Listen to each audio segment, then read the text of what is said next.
Welcome back, my friends, to the D-Rate the Hate podcast. I am your host, Wilk Wilkinson, your blue-collar sage, calming outrage and helping to navigate a world divided by fog and those who would spread that fear, outrage, and grievance.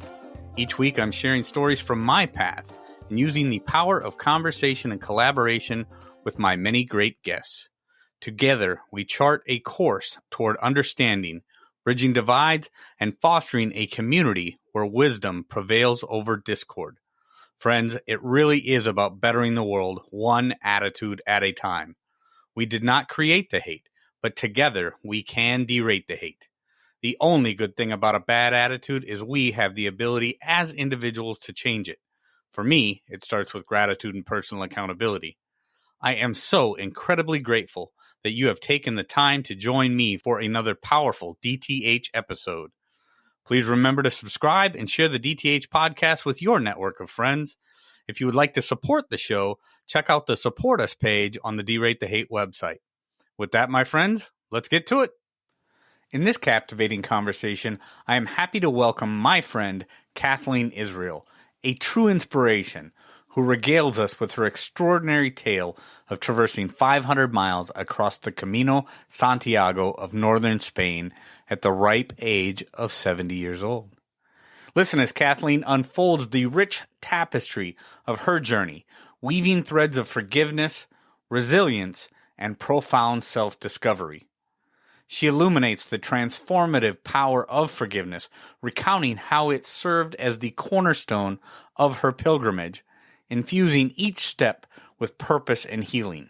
Delving into the depths of her own past, she candidly shares the echoes of childhood trauma and the cathartic journey towards forgiveness, drawing upon the ancient Hawaiian practice of ho'oponopono to mend the fractures of her own soul. As she traversed the Camino, Kathleen found solace in the embrace of adversity, recognizing it as a catalyst for spiritual elevation.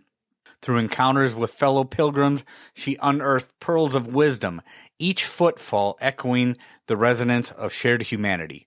Her book, Wisdom on the Camino, stands as a testament to her indomitable spirit, offering a guiding light for those seeking redemption and the enlightenment of her own path.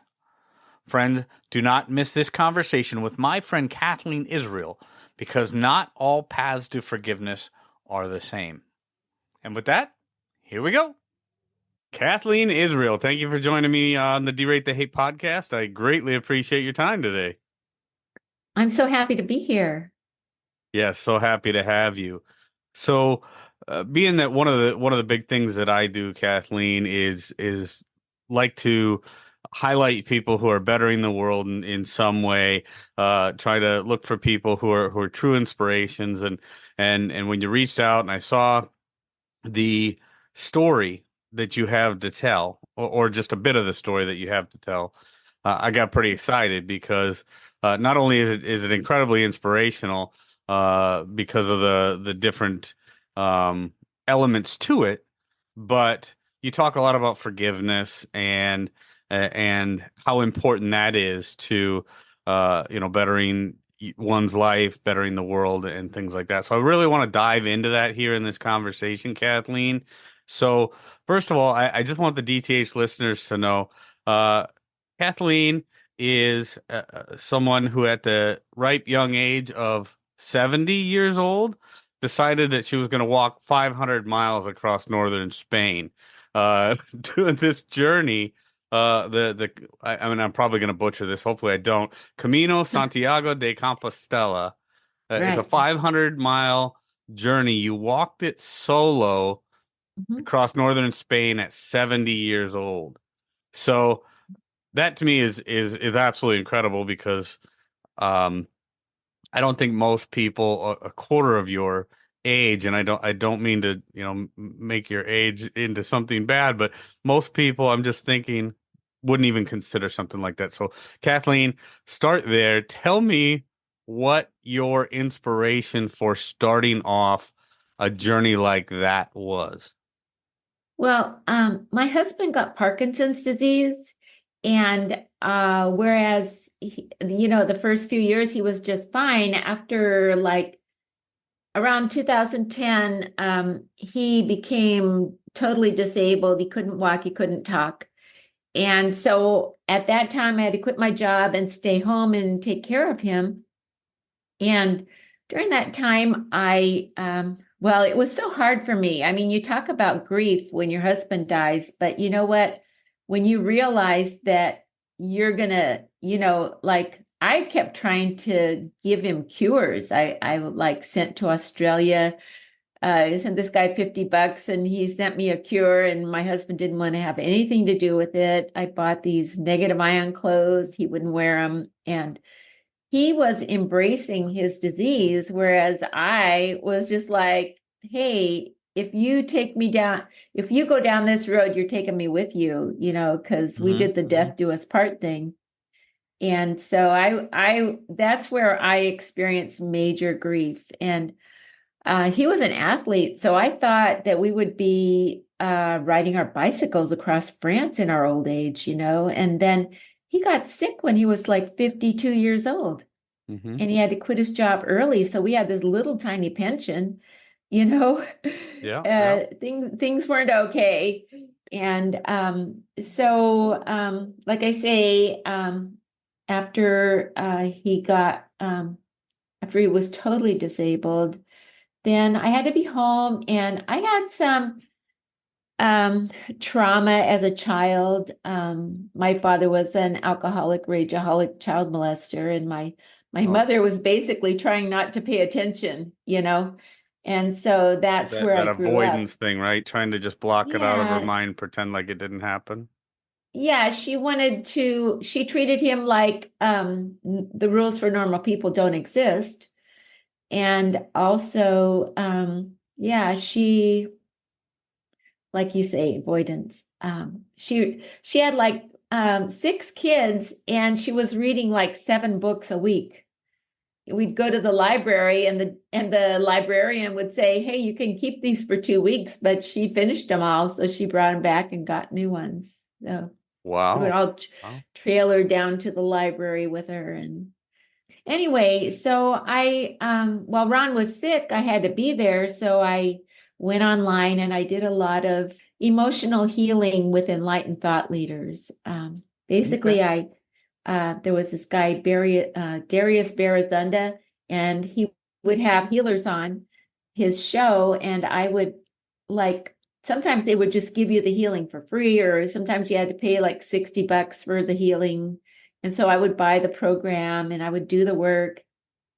And then after a while, it wasn't very interesting anymore. And I felt like God was sending me another healer because he would have other healers. So I just kept going from one healer to the next, just healing myself all those years. And after, like Ron died in 2018. And so after all those years of studying, I felt like I had some stuff to teach people about healing. Sure. I had done a lot of healing myself.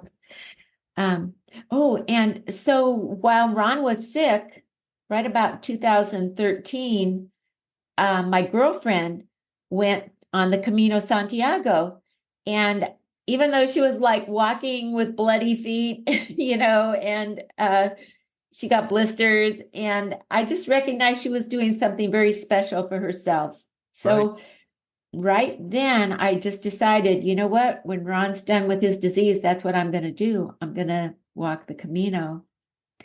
So he didn't die till I was 69 years old. Yeah.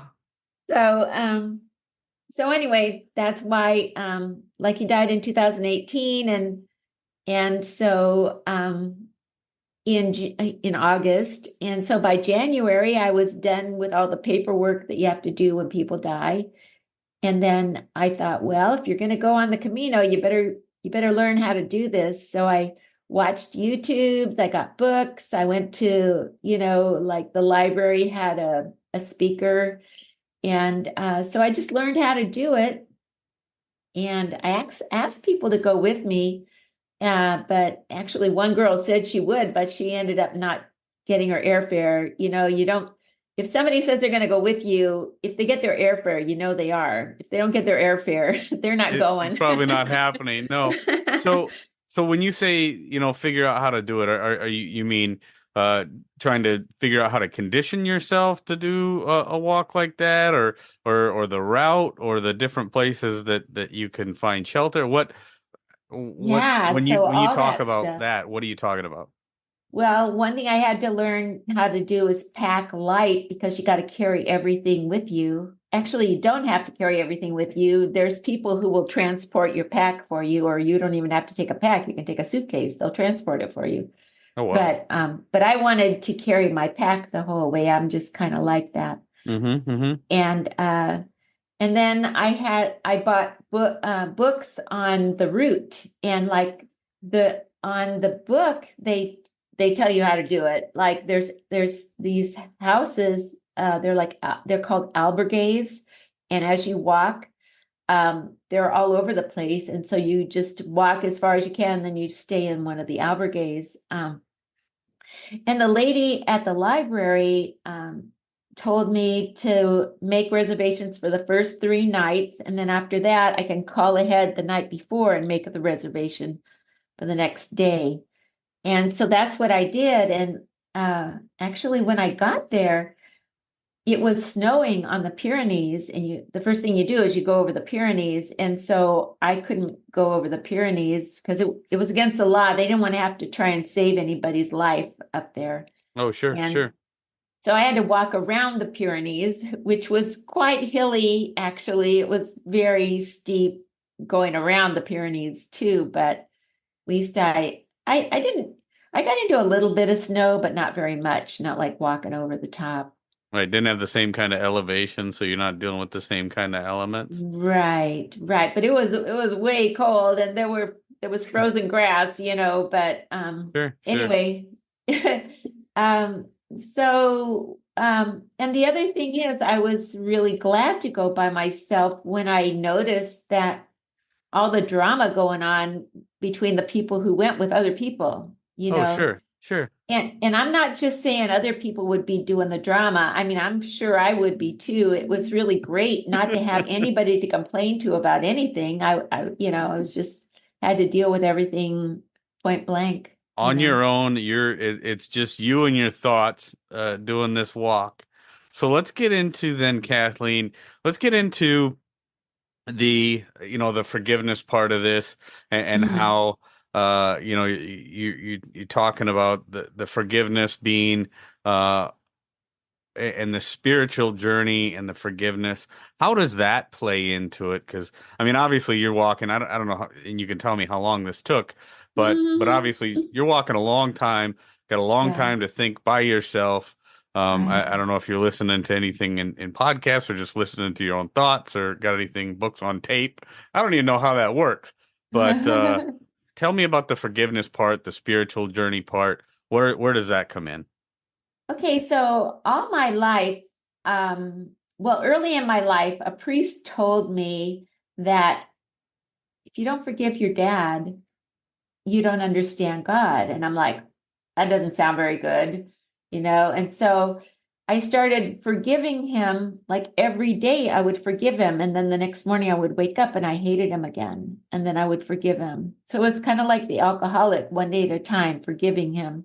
Mm-hmm. And then after I learned so much stuff that I figured out forgiveness, and it actually makes it possible for me to forgive him. And I don't really even feel like I need to forgive him anymore. And so one thing I learned was Ho'oponopono. Have you ever heard of that? Ho'oponopono? Yeah. I have not heard of that. Please tell me what that is. Okay, it's a Hawaiian healing technique for the family. And you can do it with another person, or you can do it all by yourself. You don't need that other person. It's just like very mystical. And what it does is it looses our binds with the people who they're bound to us to ruin our life. They're bound to us to, like, have you ever met somebody? It's so easy for them to push your buttons. Like, Yeah. I've Yeah. met a few of those over the course of my Yeah, life. yeah. So that's a good application for the Ho'oponopono, because what you got to know is the button is in you. Oh, And sure. they're just pushing your button. But you know what? When somebody hurts me really deeply, I hate them. And, it's very hard to come back from that. And so this just makes it so easy. And okay, well, I got two things about this, but anyway, this is one of them, the Ho'oponopono. And the way the Ho'oponopono goes is you say, I love you, and it's I love God, God loves me, God loves the other person loves God. I love you. If you can say it, you say, I love them, they love me. But if you can't, you don't have to. I love you. I'm sorry. And it's not like I'm sorry I did anything, but it's I'm sorry that this situation exists between us. Like there's a situation going on here, and I'm sorry it's happening. Please forgive me. And it's not forgive me I did something, but forgive me for what's going on in me that caused me to attract this. Like this person is just doing what they do, and Sure. whatever it was that they did touched me deeply and hurt me in a hurt that I already had, you know? Right. Please forgive me for what's going on in me that caused me to attract this. And then thank you. And it's thank you for showing me this so I could heal. So if this person didn't push my button, I wouldn't know about my brokenness and I couldn't heal it. So please forgive me for what's going on in me that caused me to attract this. Thank you for showing me this so I could heal. And then the I love you. I love God. God loves me. God loves the other person. And maybe by then you can say, I love them and they love me.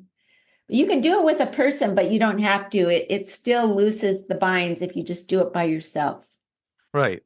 Well, that Mhm. hurt that quite often, and this is what I've found throughout my experience in life, Kathleen, is a lot of time. I mean, if I get angry, I did an episode of the podcast a long time ago, called "You Made Me Mad," right? And at the time, the point that I was trying to convey is nobody can make you mad.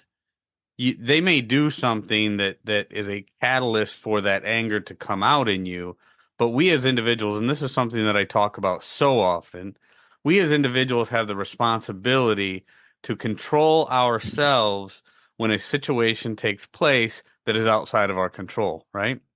So, Right. nobody can make you mad. You can only allow that situation to get out of hand, allow your emotions to get out of hand. So I love this Ho'oponopono, the concept, and it's something I'm going to look into a little bit more because I mean it blends so well with my mindset, with what I do. Why do we allow others to, or why do we allow our emotions to get out of control based on the action of others? But this is great. This takes it to a different level. This thing, thank you for bringing this out in me so I can learn to heal. So I can take this as a lesson and use that for internal healing, and internal healing I needed because that is why I'm becoming upset. That's what's going on. It's not you that made me mad. I was already mad. You just opened the door. Right. And the thing about being a victim of childhood sexual abuse is that so there I was living my life, all kinds of sad because all this terrible stuff happened to me. And I remember when I was a teenager, my mother said, well, no wonder you don't have any friends. You never smile. And she was right. I never smiled, but she didn't know. I don't think she knew what was going on with my dad. But so over the years, I just was led a sad life. I was attracting all kinds. I mean, my husband was a wonderful man, but I mean, he never wanted to do anything I wanted to do. It was just like I was attracting that kind of stuff, Mm-hmm, even though he mm-hmm. was a wonderful man. And so when I found out about the Ho'oponopono and realized that I could clear myself of all that and also take responsibility, not shame or guilt, but responsibility for bringing all that stuff in. Mm-hmm. You know what I mean? And honoring my valiant spirit who was willing to come in here and experience all that stuff so I could raise my vibration. And you know what? The way you raise your vibration? Unconditional love. And you know what? You can't even do unconditional love unless you have adversity, because it's easy to love the people who love us, who are nice to us. You got to have adversity to do unconditional love. That's right. So so there I was. I had plenty of adversity to love, to Right. love past. Yeah, it's when times are good and it's easy to stay in a good mood when everything's clicking, right? When everything's going Right. right, when everything is happening the way that you want it, it's easy. It's easier to smile. It's easier, when you don't deal with those things, those adversities. You're right. That's when life is easy, but what really tests our spirit, what tests our ability, is that adversity, being able to Yeah. work through things when they aren't going our way and still come out triumphant. Right. The trauma you experienced as a child, and then working through life and learning forgiveness and how to love, and then taking care of your husband for 17 years as he's battling this horrible disease and this illness, and then taking that to the next level with with the spiritual journey, with not only the spiritual learning and taking doing the thing that you were doing online as he was battling, but then uh taking it and walking 500. Now, just for full disclosure, you did this twice, right? You did the Camino Santiago and the uh another one, right? Camino Yeah, Portuguese. yeah, the Camino Portuguese. And then in April, I'm going to go back and do the Camino del Norte along the northern coast of Spain. And that's pretty much 500 miles too. I think it's a little more than 500 miles, but anyway, I'm going to have my 75th birthday on the Camino. Very nice. You must have some awesome shoes. What what kind of You you you know, need to I work on a love shoe my sponsor. That's incredible. I know I love those Basque shoes, but you know what? This year and last year, they didn't have a very good rating, and I was really sad. And like REI, you can't even hardly get shoes, the Basque ones, and I'm just like needing some Basque shoes. I've always worn Basque, but I have some Merrells, right, that I'm working with right now. So anyway, a lot of people are talking about the hokas, and actually I wear hokas most of the time, but anyway, I think I'm gonna wear the Merrells. So Nice. So, Kathleen, when you're out there doing these walks, right? I mean, like I said, obviously you've got a lot of time to think. You're working through a lot of your thoughts. You're able to build upon the spiritual things that you've obviously now been spending a lot of years doing. What is what do you find is your biggest challenge? I mean, you're obviously spending all that time alone. A lot of people just aren't able to because we're such social creatures. What is your biggest challenge when you're doing these journeys? my biggest challenge while I'm doing the journeys, you know what the biggest challenge is? Finding a place to go to the restroom. Oh no. There's only the bushes most of the time, and that's I'm Yeah. sorry. No, no, that's fine. Hey, it's completely honest. I can imagine that's But got the to be a first, little challenge, right?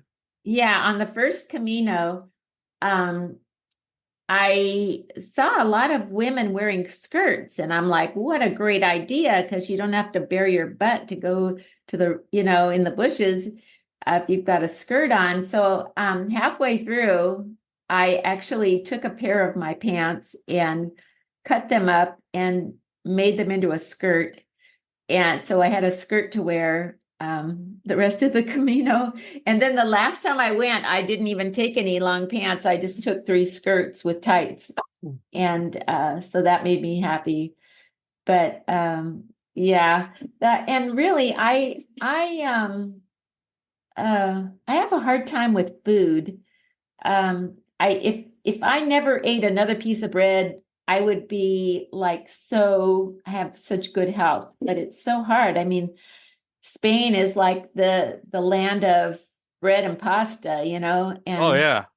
We went to Italy. And yeah, I'm with you. My body says I probably shouldn't have it, but I can't resist it. I know what's the deal? I keep talking to God about it. I don't know. It's that's the thing is that the things that we should probably try to avoid are so good. And I know. I've been, anyway. So that, like I would go to a grocery store. I mean, sometimes the grocery store is not very big and they just have a few things, but you can usually get a zucchini. And so I get a couple of zucchinis and a couple of bell peppers. They have these giant red bell peppers hmm and an onion and some butter and half a dozen eggs. And I would like fry the onion in the butter and then stick the zucchini in there and then stick the eggs in there. And that would be like if you get 6 eggs, you can and you have 3 zucchinis, you can make dinner number one, and then you can in the morning you can make the same thing for breakfast, and then you can make another batch of it for lunch and stick it in. I brought the first time I went, I basically had to put everything on bread, make everything a sandwich. That wasn't good for me. And Right, so the right. second time I took a box, like one of those Ziploc boxes, hmm and I put it in a like a pack, a little one of those little waste packs. And so I kept my food in there, so I didn't have to have bread every day. Yeah. So and I would keep a sausage in my pack, and like maybe every day I would get myself an apple and a cucumber and a tomato, and I would eat them during the day with some sausage. And then when I was finished the sausage, I just go buy another one, and so that's basically what I ate when I was over there.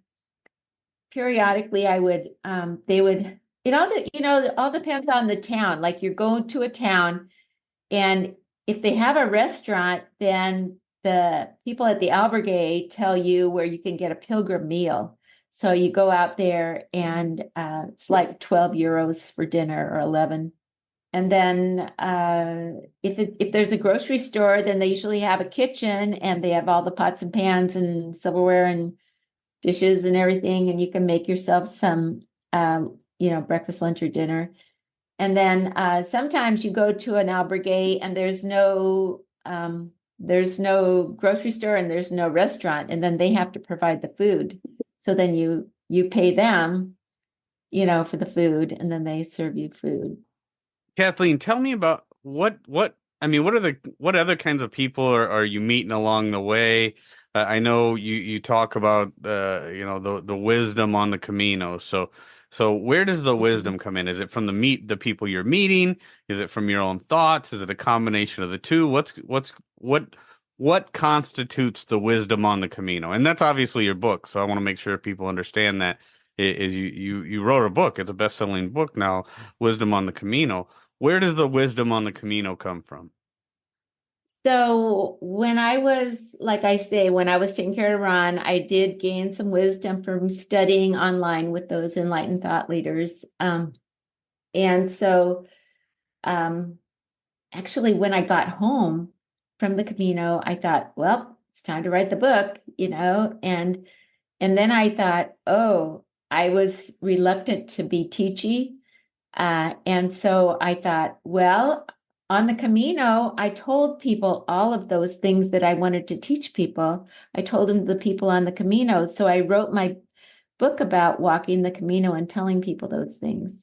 So, like, um, I met a guy at this place. They actually had dinner. It was like cafeteria style, and you take your tray and go sit down with your food. And so I sat down. I didn't know where to sit, so I sat down.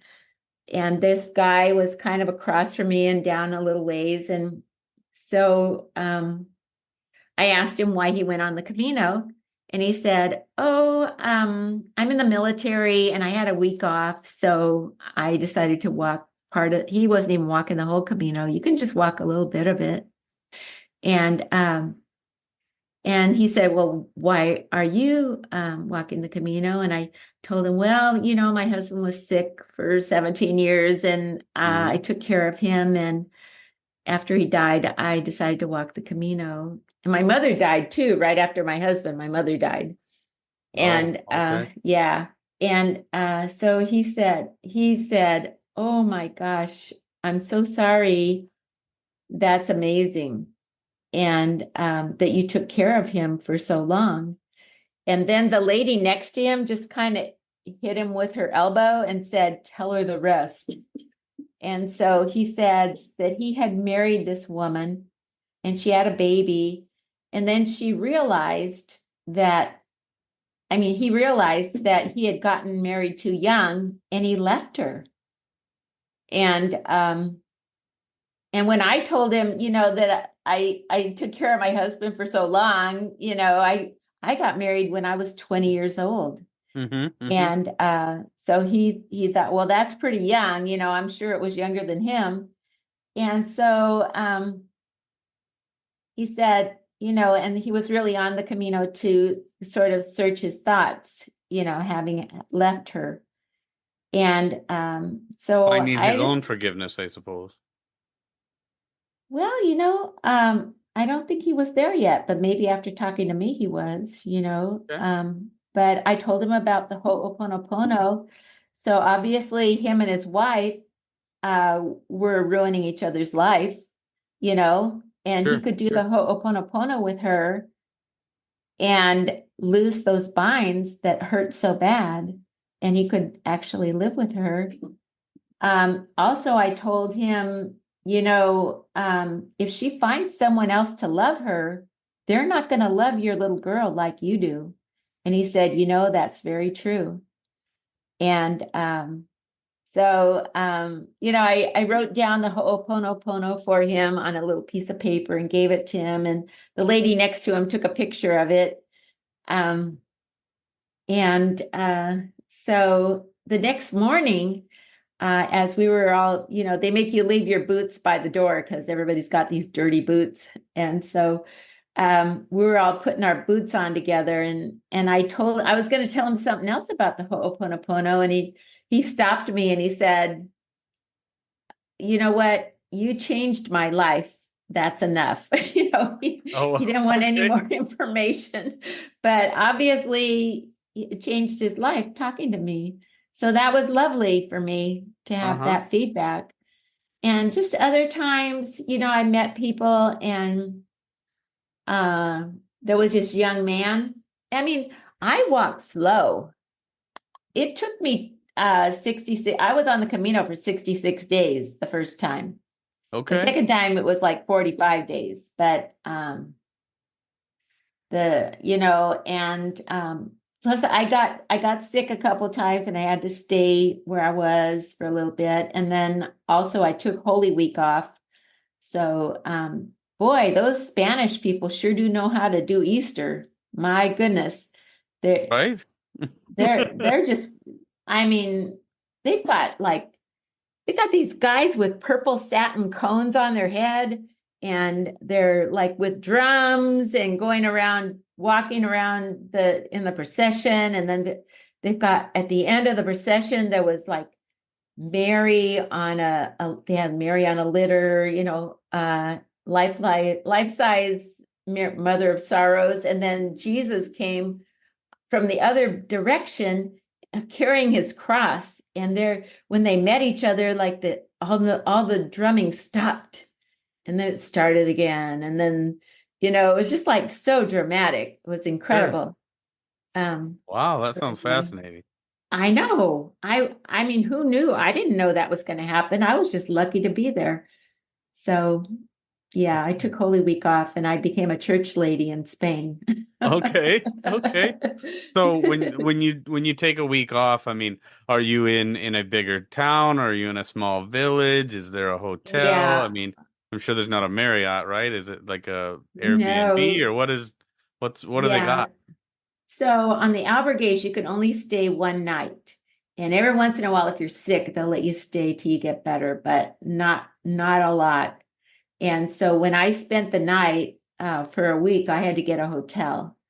And really, when I called the guy on the phone and made the reservation, of course, he doesn't speak English very well, right? Mm-hmm. And so I said, para una semana, that's for a week, and in Spanish. And so when I got there and I was signing in, a lady signed me in, not him. And she said one night, and I'm like, no, 1 week. And her eyes got really big, and she looked at him, and he, shrugged. And I said, it's Holy Week. I have to stay. I want to stay for Holy Week. And so she let me stay, but so many times when I would get to the place where I was going, they would say, no more room. And I would say, I have a reservation, and they let me in. So I know you have to make a reservation the night before. Mm-hmm. Mm-hmm. Um, but anyway, they let me stay for a week. And but it was kind of weird because the stores are not open during Holy Week. So I had to get food, Mm-hmm. and I tried to go to a restaurant, but it was a restaurant for pilgrims, and they, like, after the first night I went there again, and they didn't want to serve me because obviously I wasn't a pilgrim. I wasn't moving on. Right. Yeah. And then the third night they were openly hostile to me, and I'm like, I guess I better not go there anymore. Right. Um, but so yeah, there was one store in town that was open for like an hour, and so I made sure I got over there and got food. And I made So Kathleen, let's we're getting right here towards the end of our time. So tell the DTH listeners what can they find? What kind of lessons are they going to find in the Wisdom on the Camino book? What who is this book for? What are they going to find? And then where can they find the book? Well, the book is on Amazon, Wisdom on the Camino. If you just put Wisdom on the Camino, it'll come up by Kathleen Donnelly Israel. That's my author name. My maiden name is Donnelly. Mm-hmm. And so basically, um, I wrote the book to share the teachings that I learned. And if you read the book, it's a wonderful story of my adventures. I mean, I had some crazy adventures over there, and also about me telling people my healing story to help them out so they could do some healing. I met a woman who it was my mother had just died, and um I it was her birthday, and I bought a cake, and I wanted to share it with everybody. And she said, you must have had a wonderful relationship with your mom. And I said, well, not really, but this is the first anniversary of her death, birthday of her death. And so I got to share with her about the Ho'oponopono too, that I used that with my mom to heal our relationship. And you can even do it with people that are dead already. It Mm-hmm. doesn't matter. It just releases it. And I must say that for my readers, when you open the book, right across from the chapter, like there's a chapter page, tells about the chapters. Right across from that, it says read this first. And it's a way to you have to double opt in. And I made a website with portfolios and galleries of my pictures. So you can go in there, and while you're reading chapter one, you can look at the pictures of chapter one. And so because a lot of people told me, oh, your pictures are so great, you have to include your pictures. And I just thought, yeah, and then the book will be $50. Nobody will buy it. Right. So, Oh, that's a fascinating idea. I mean, just yeah, do a website for the pictures and yeah, so that's a great that's my idea. gift. Well, Kathleen Israel, I do appreciate your time. It's been a great talking to you, great learning about your adventure and your spiritual journey and your story of forgiveness and healing. And I do appreciate your time. Thank you so much for joining me. Thank you, Wilk. Enjoyed it too. Friends, if there's anything in this episode that provided exceptional value to you, please make sure to hit that share button. Share it with your friends, share it far and wide. And of course, if you haven't done so already, be sure to subscribe right from our website so you can get the Derate the Hate podcast sent to your email inbox every week. So this is Wilk wrapping up for the week saying get out there, be kind to one another, be grateful for everything that you've got, and remember it's up to you to make each and every day the day that you want it to be. If there is something that you would like to share with me, you can catch me on most social media platforms, or you can email me directly, wilk@wilksworld.com. With that, my friends, I am going to back on out of here, and we will catch you next week. Take care.